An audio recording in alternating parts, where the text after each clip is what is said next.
Hello, I'm Pam, And I'm John. and we're not done yet. Heck no, we got a long way to go. Yeah, I think so too. Yeah. Now's when you say I'm going to lead the discussion. Pam's going to lead the discussion this evening because it was her idea.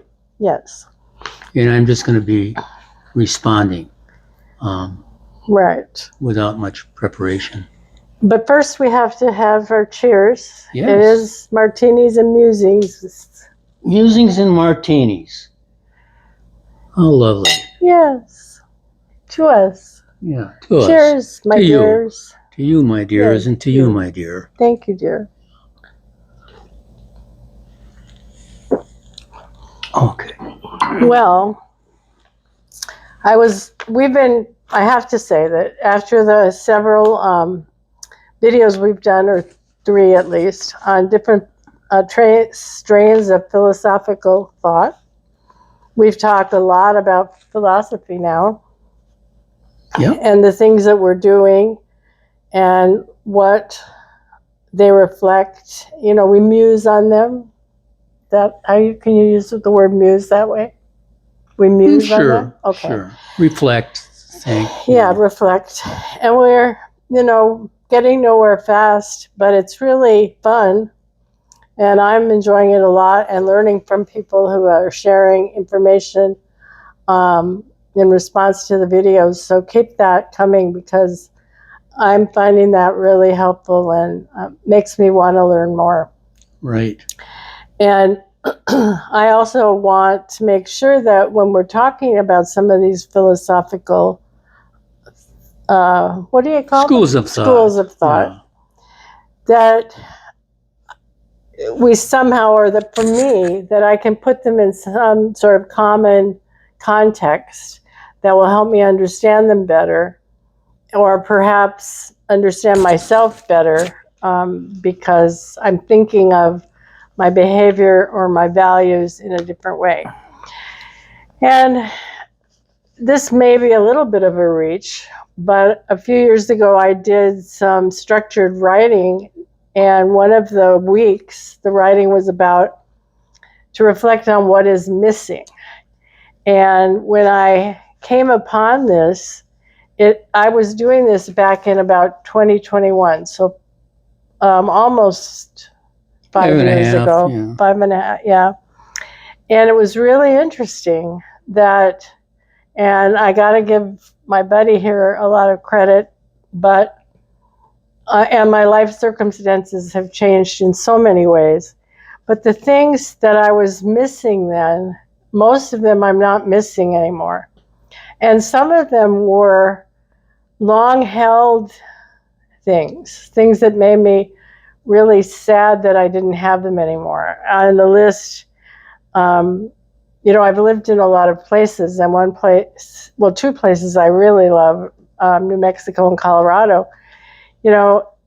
It's hard not to miss those places, the physical being of them, the way the sun hits the mesas and the mountain streams, and the going up above timberline and the call of the marmots, and but my heart doesn't ache for that as it used to ache for that. And I sometimes miss, one of the questions is, what's something you miss that you wish you could have back? And I'm not sure there's anything, but if it was going to be something, it would be just the common joy of a family activity. And I don't mean with my brothers and sisters, but with Frank's adult children, with our grandchildren, when there was multi-generations in my house, whether they were family or friends, and just everybody getting along, playing a game, being silly, sitting at the big table together. That would be what I would go back and want back. But again, it's not like there's an ache in my heart for it. It's just that it's an incredibly warm, and those times would be times that filled me up and gave me energy. So I started off. What do you have to say? Well, that was a lot. Well, you asked me to respond to what is missing, and um, I guess from life right now and overall through my life, if there's things I would have done different or wish for different outcomes. But I have to say, I started out. I feel I started out kind of rough in life, and I've told this story before, but my mother had seven kids in quick order, less than 9 years, and the oldest one died shortly after birth. So I was the oldest of six. And then when I was 9 years old, my father died, and so he left my mother with six children, me being the oldest at 9, my youngest brother 9 months, and not hardly any money. So I grew up in kind of hard times, especially financially, and my mother didn't have much time to really devote to any one of us because she had six and had a lot of things in her mind. So I was pretty alienated and pretty depressed from an early age, kind of a sad kid, and so, and not very social. I didn't really feel fit in socially. So there really was nowhere to go but up for me. I thought I was going to die at an early age. I really thought I'd be dead by the time I was 18 or 19. I thought I'd get, in an altercation of some type and get killed one way or another. I used to carry a knife around with me, like I could really do a lot with that. I weighed about 110 pounds, but You and Mark. yeah, her son, and so I was kind of angry and afraid at the same time, and then as an adult, early 20s, I wasn't stupid, but I got terrible grades, and but anyway, I just got fed up when the whole thing at around 21, 22, and I bought a one-way bus ticket to Colorado. And so I went out and lived in Colorado. I had an aunt and uncle out there, so I stayed with them for a few days and then found my own place. And so I lived a single life in Colorado for not too many years, but from about 3 or 4 years. And I had a lot of fun out there. I met a lot of people my age. A lot of young people from the area around Colorado moved to Denver. And this was back in the mid 60s, actually. And there was a lot going on. There was hippies and demonstrations against Vietnam and for Vietnam, and just a lot going on. And I met a lot of friends, made friends out there, and it was sort of a new start for me. And that went pretty well, but I still had a lot of trouble with depression and anxiety, and I had to eventually seek out treatment for depression and anxiety when I was in my mid to kind of late 20s, and that was a problem. I wasn't very happy about that, and then I did get married to my sweetheart that I met working when I was 17 and she was 16, and we had an off and on again relation, but we ended up getting married when I was 22 and she was 20, and she lived in California at that time. I lived in Denver. We got married back in Minneapolis and moved to Colorado, and then we were married about 7 or 8 years before we had any children. And I just wasn't, I was kind of screwed up, but I was able to hold a job but not really advance very far. And then but when I was 32 and she was 30, we had a baby, a daughter. And for some reason that birth really helped me. I was thrilled, and it kind of helped me forget about a lot of my troubles and realize that I was a pretty lucky guy to have a good wife and this new baby. And we ended up moving back to Minneapolis because our relatives are all here. And so life just got better and better for me.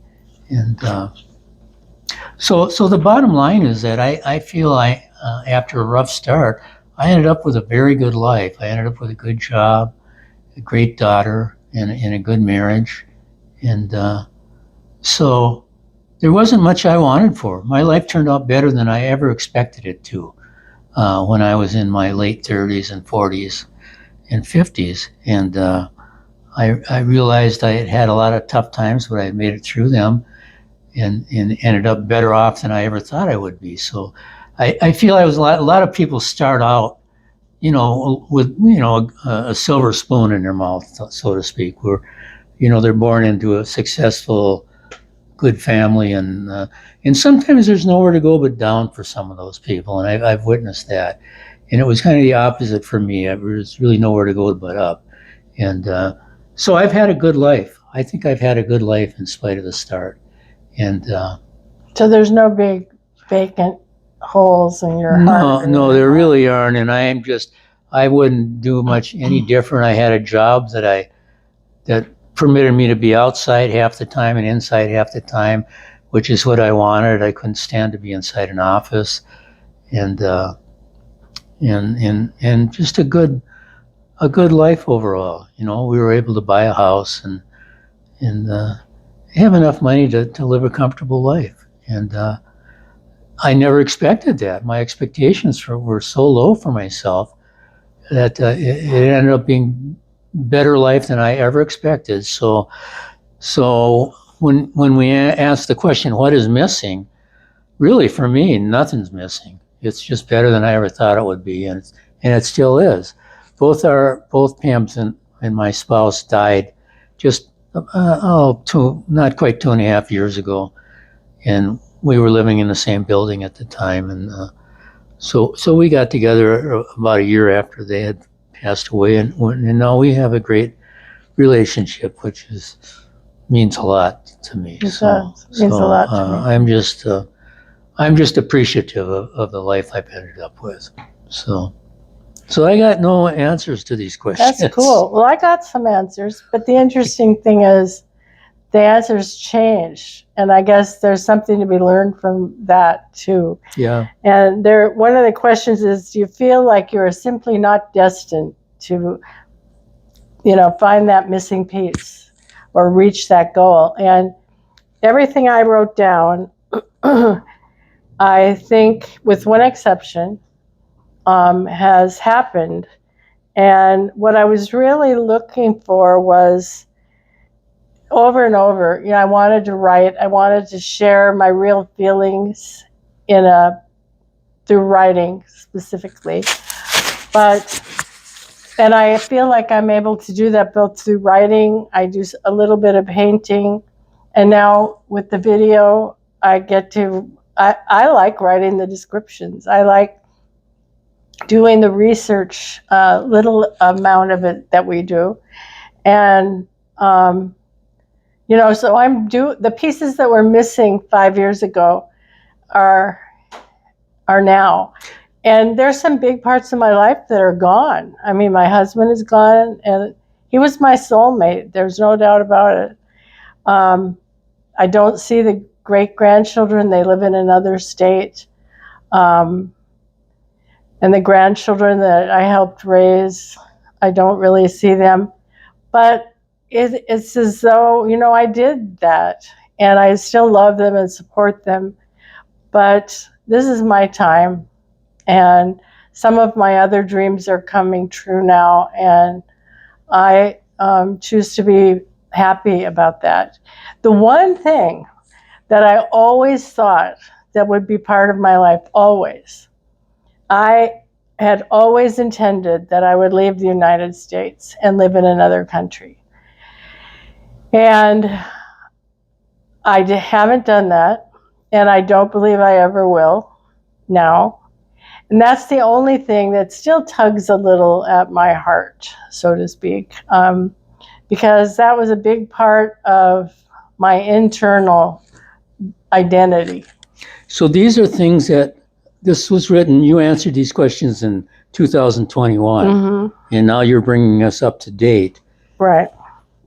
On them. So that's really interesting. It is interesting, isn't it? And they also ask a question, Can you think of anyone you know that has the thing that you always wanted?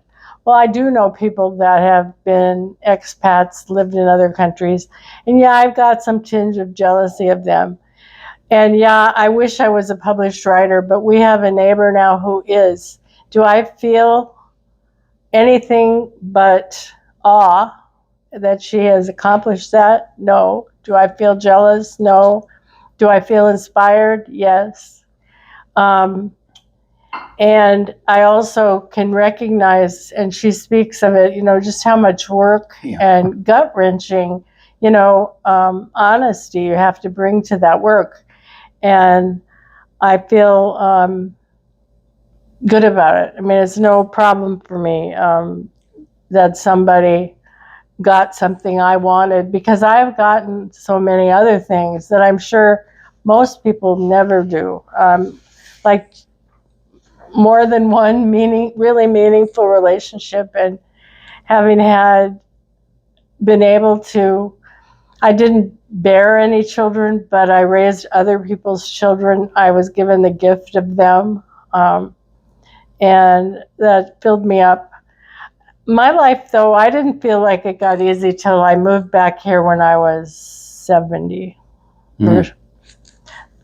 And since then, even though I was caring for my husband, things just felt like I was in the right place. So all my journeying led me right back home. Good. Yeah.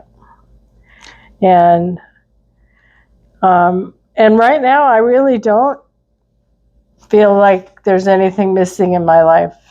For a while there, I thought, well, I need a faith community. I don't really have that need right now. So I think I'm just pretty much right where I'm supposed to be. Yeah. So in terms of our philosophers that we've been talking about, what do you make of your life and my life? Well, I want to learn a lot more about different schools of philosophy. We've just sort of touched the bare minimum. Yeah. But just from what we've been reading about, the one called absurdism kind of appeals to me, actually, and it's one of its main proponents is what's his name? I can't remember. Sisyphus. No, he's a character. Oh, Camus, Sorry. Albert Camus, and the philosophy is that, and this will be offensive to some people, but it's that really the universe is pretty cold, meaningless place, and that there's no sensible reasons for our existence and what we do. So we kind of have to, or those absurdist philosophers come to the conclusion that, it's kind of ridiculous to try and steer yourself in a particular direction, because it's a bit, the universe is absurd, and it's going to be like a pinball machine and kick you back and forth like a pinball and fool you a lot. So you just have to learn to accept the ups and downs, the dodges, and whatever happens to you, and make the best of them. So, and not make your plans in indelible ink. So I that philosophy is kind of appealed to me, and I think it's kind of the way I've thought for a long time, but I never had a name to apply to it. So I guess I'm an absurdist. Until we read some more, philosophies. Well, I want to do more studying on the phenomenology. He wants to do more studying on absurdism. I just want to thank everyone who watches to this point. You really get a big thank you. Because I think that this opportunity to share things that are important to us, and to learn new things, because we have people to share them with, has really enriched my life. Oh yeah, mine too. And I mean, at our age, you know, yeah, it's- I'm loving it, and it means a lot to be able to do this. And when you watch to the end, wow, that is really good. And there are some people out there that are on YouTube that really led me to want to do this. Crazy Lamp Lady, Rewilding with Jude. There's others, but those are the two that come to mind right off. I would love to be as free and honest as they are, and we're getting there, I think. I think so too. Yeah. Yeah.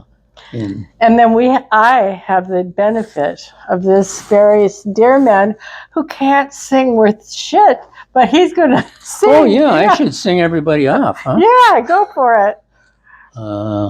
Let me Oh, you're. Oh, okay. Yeah. We know a little bit about a lot of things, but we don't know enough about you. All of you. All of you. Keep those cards and letters coming. Thumbs up or thumbs down from you, either one. We can take it. Yeah, we can. And any comments you want to make. So we're so happy to be with you, and we'll see you next time. Yeah, thank you so much. Thank you. Bye. Yep.